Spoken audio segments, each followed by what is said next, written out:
put a finger down if your dad died, and then you find out that he's not really your dad, and your mom has kept this from you for 27 years, but she gives you the name of a man that could be your biological father, so you look him up on Facebook, and you find a man that looks just like you, but the catch is, he's Norwegian and lives in Norway, so you sit on it for about a year, but it's eating at you, and so you finally reach out to him and you make contact, and he says that it could make sense, so you both take 23andMe DNA tests, and it links you as father and daughter. And then, about another year later, you're about 3 days away from hopping on a plane to go meet your dad and your Norwegian family for the first time.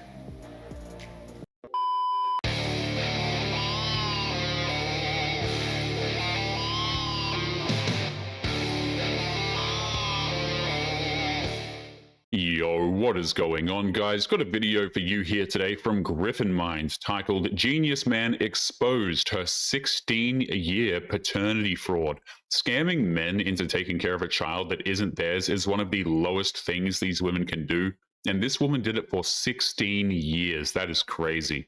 Now, today's video was suggested to me by Locke the Bounty Hunter, so don't forget to subscribe to both of their channels. And let's jump right into it. It really be your own people, dude. My 16-year-old just found out that his dad isn't his real dad anymore because of my bitter-ass sister. She claims it's for his own good.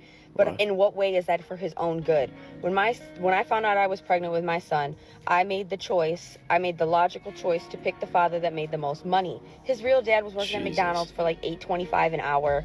I don't want that as a man. And I got pregnant, and so I picked the richer dad. And although the richer dad didn't take care of him and hasn't been around, he does pay child support, and he pays a lot, and it pays for a majority of my rent. Women like this are sociopaths, lying to a man, forcing him to pay child support for a child that isn't his, and denying the biological father access to his own son for 16 years is a special kind of evil. Well, my sister never liked that, and I finally let her have my son thinking I could trust him. And she tells my son and confides in him that his dad isn't his real dad, and now he went and found his real dad behind my back with my sister, and they are all trying to fight and get my son taken away from me. My son doesn't want to live in my house. We haven't talked in 3 days.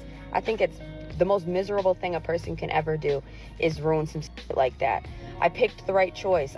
Now who's going to pay my bills now? Because now they also told that the guy that's been on child support all these years, and he's trying to come after me and sue me for all the money he's been paying. I think it's absolutely ridiculous. Like, I didn't do anything wrong here. There is no way that this woman is a victim in any sense of the word. She lied to her own son, stole a man's money, and now she's angry that nobody is covering her rent anymore. Not only does she deserve to lose her son, she deserves some jail time as well, in my opinion. You filthy, filthy. What are you on about? You have trapped my Sean into having your baby, but not his, because I have got proof here that you have been a scheming little... No, I haven't. Yes, you have. No, you do not. How can you look at me and tell me lies to my face? I'm not lying. You're an absolute liar. I'm not lying. Yes, you are a liar. What's with that? So this is when I had the baby last week and last night. Seem to have him every bloody night, don't I? While you're off gallivanting. Passing off your own child to the grandparents so that you can go party is just messed up. All it shows is how the mother would rather go off and have fun than take care of her own child. So I looked after him, I cleaned his teeth, and then I sent it off for DNA testing. Do you know how creepy that is? Oh, without my consent. I don't give a shit about you. Creepy. Oh, but you'll consent for me to look after him, will you, all night while you're out about? No, I haven't. Yes, you have. No, anyway, this came back from the DNA testers, and this says that you are the mother, and is Sean the father? Is he? No, he isn't. Some dirty, skanky been out and somebody else. And then you've come back and tried to nail my son. Well, he's not falling for it. Good mom, right? I know you've never liked me, but it's going as far as making a face. You are damn right I've never liked you. Could just look at you. You can let barefaced lie to anybody. Whenever these women get caught, they always fly off the handle, and they think that the issue is that the DNA test was done behind their backs. But that doesn't change that she's forcing an innocent man to change his life for a child that isn't his. And by the way, these DNA tests should honestly probably just be mandatory. Do you think the woman should be offended that a DNA test is being asked? A woman will be offended if she has doubts that it may not. No, she'll be offended because you asking her to do something, and that means you don't trust me. But this will be by law.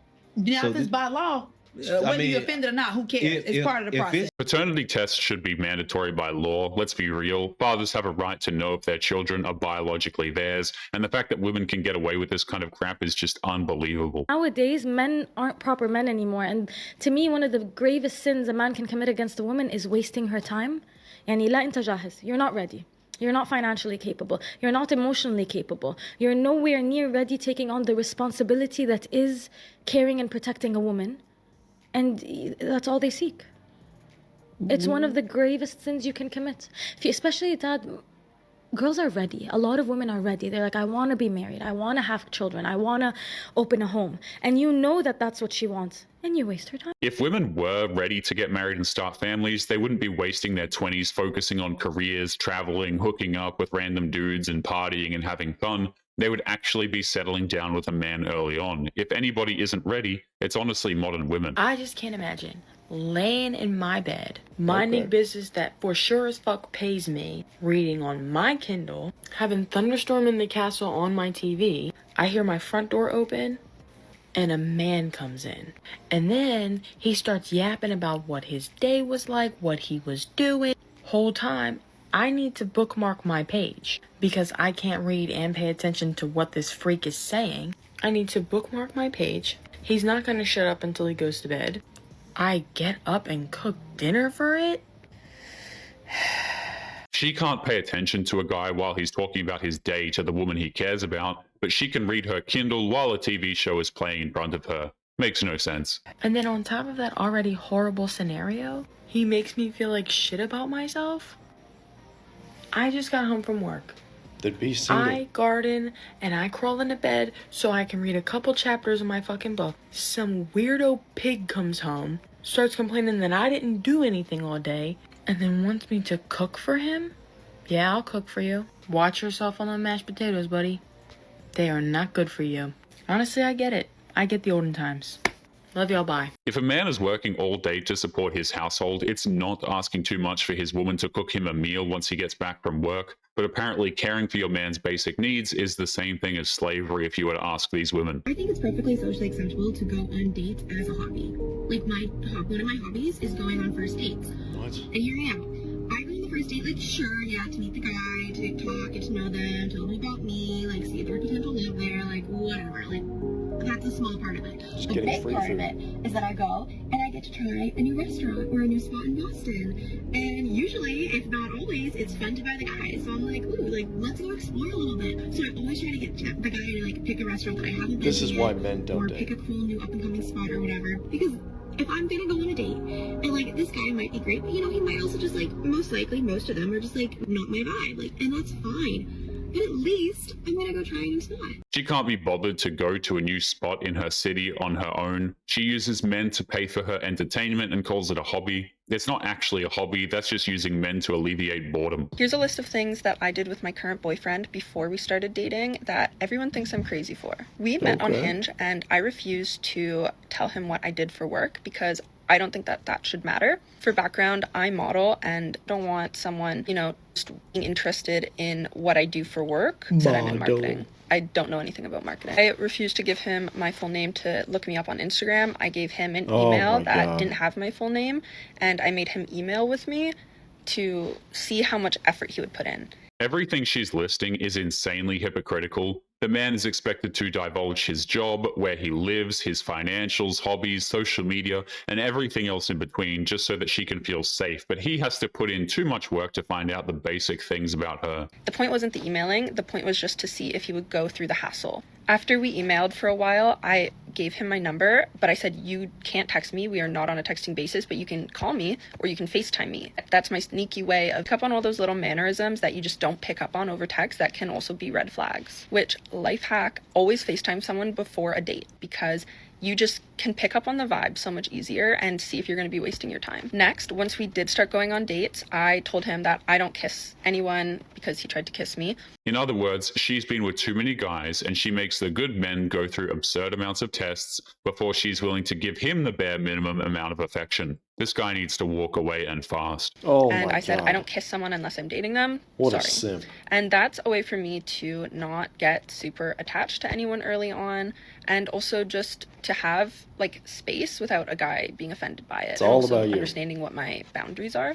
And basically after that, we've been dating happily, and we live together in Toronto, and he's moving in with me in Mexico City while I go abroad for modeling. So this is why it's so important to never simp. This guy was put through an insane amount of disrespectful tests and has been put through the ringer by this woman. He's moving in with her and she's going to make him miserable. If given the choice, it's honestly just better to stay single. When it comes to 4-month-old Landon, Tim, you are not the father.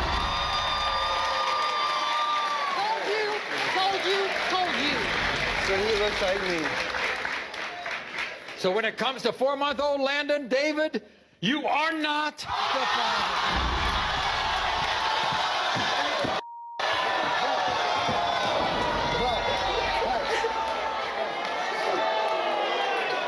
Of course, she goes off to cry. That man was just gutted on national television and has to be comforted by a random dude, but the focus should be on her because she cheated on multiple guys. She's not the victim, she's actually the instigator. You want to say anything to David?